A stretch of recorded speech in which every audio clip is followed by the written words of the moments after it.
நம்ம இன்னைக்கு என்ன செய்ய போறோம்னா அவரைக்காய் கேவி செய்ய போறோங்க.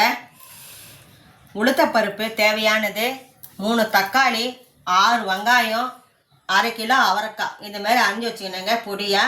இப்போ செய்யறத பார்க்கலாம் வாங்க. தேவையான எண்ணெய் ஊற்றிக்கலாங்க, கடுகு போட்டுக்கலாங்க,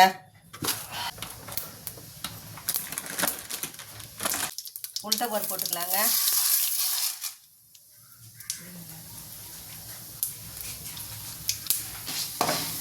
நல்லா செவக்க வறுத்துக்கலாங்க. உளுத்தப்பருப்பை, வெங்காயம் போட்டுக்கலாங்க,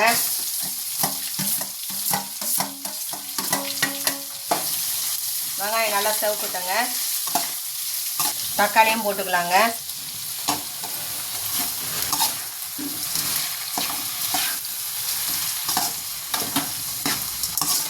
சாம்பாருக்கு, ரசத்துக்கு, புளி சாதத்துக்கு தான் நீங்கள் வச்சு சாப்பிட்லாங்க, நல்லாயிருக்கும். ஊருக்கும் எடுத்துன்னு போகலாங்க. நீங்கள் இந்த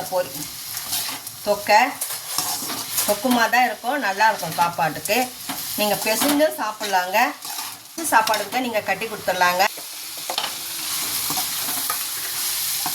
கறிப்பிலை போட்டு நல்லா வதக்கிக்கலாங்க.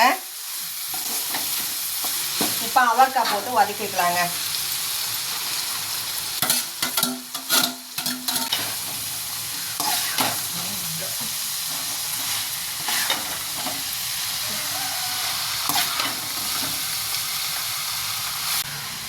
ஒரு டீஸ்பூன் மஞ்சள் தூளுங்க,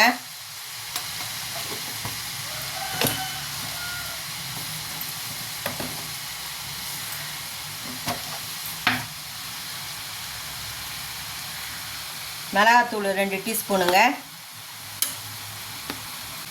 காரம் வேணும்னா நீங்கள் 3 டீஸ்பூன் தான் போட்டுக்கலாங்க. 1 டீஸ்பூனு சால்ட்டுங்க,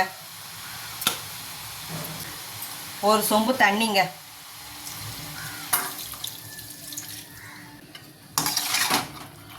பத்து நிமிஷம் கொச்சிடுங்க, பார்க்கலாங்க.